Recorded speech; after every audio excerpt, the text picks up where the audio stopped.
I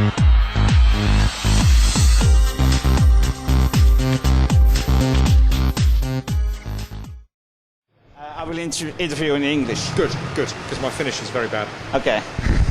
It should be better. I know. Ja GameTV tällä kertaa löytänyt tätä AMD:n Euroopan vastaavan henkilön. Good evening. Can you make a short introduction of yourself to our viewers? Sure.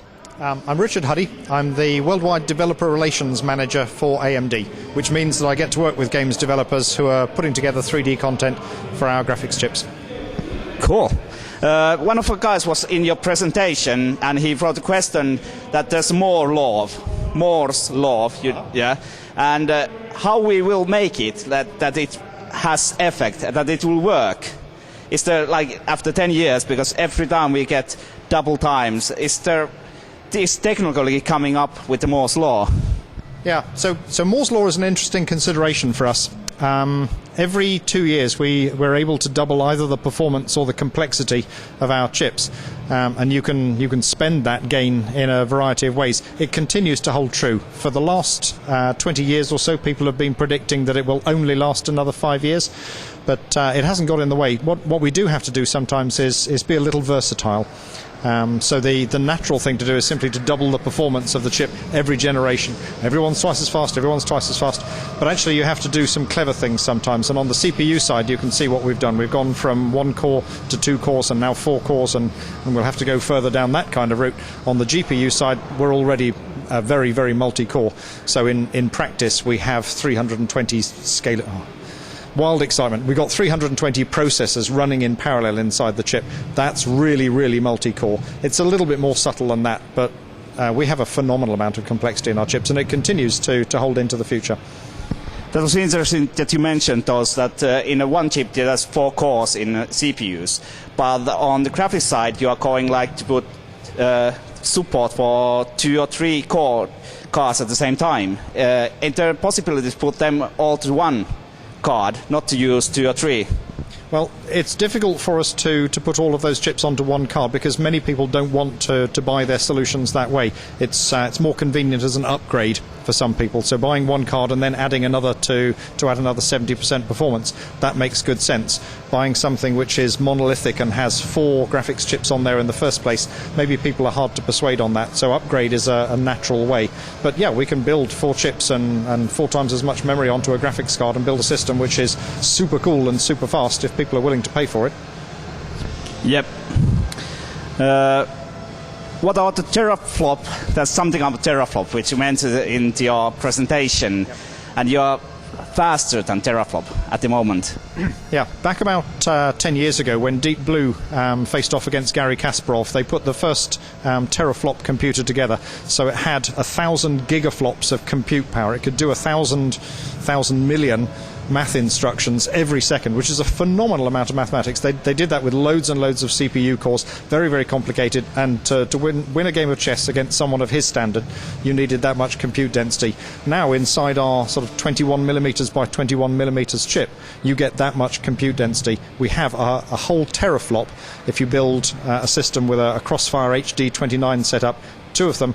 Overclock it by 5% or 10% or so, you've got as much power as Deep Blue had 10 years ago when it was a $10 million computer.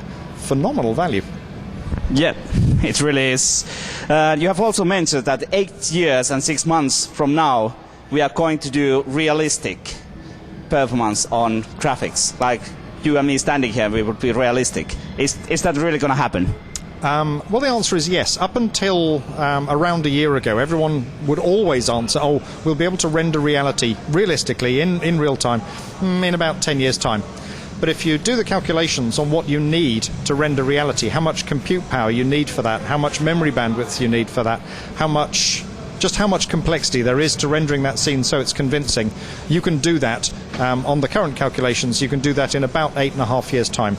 That's quite impressive. You can take a model of you and me talking to each other, looking into the camera, looking at each other, reacting, me slapping you, you diving, all the rest of that completely interactively, so you can take the camera anywhere you like in that view. We'll be able to do that in about 8.5 years. And it will be so convincing you won't be able to tell whether it's an actor or whether it's reality. So that's going to change gaming world and the cinema world?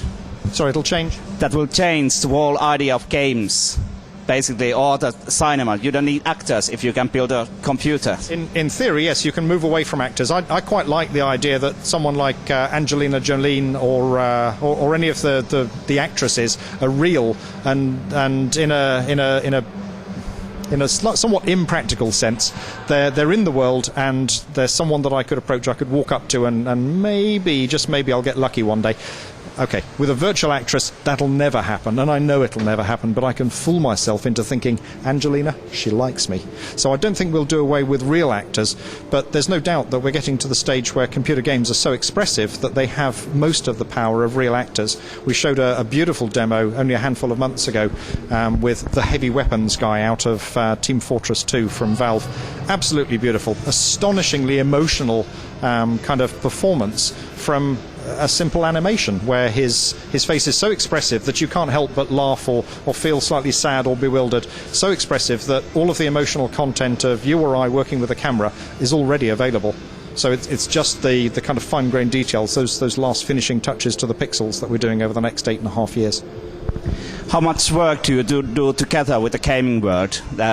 Do you develop your things for the gaming world, or are they asking you to develop something that they can do their game better? How much work do you do together?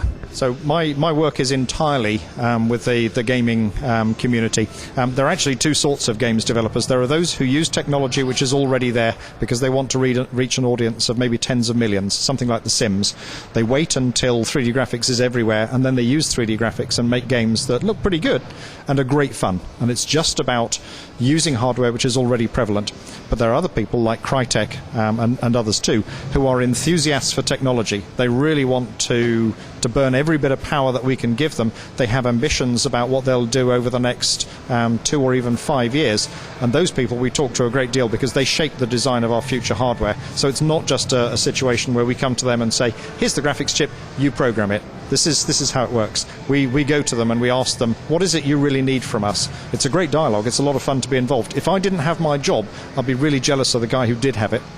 It's that much fun. Okay, cool. Is there anything else you want to say to our viewers?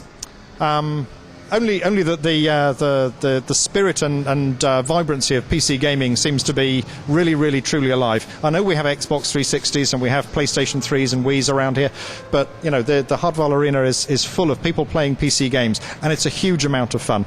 I'm just really grateful that people continue to make my living as much fun as it is. So you know it's kind of thanks to everyone for coming along and joining in, I guess. Okay, thanks for the interview. Thank you. See you later.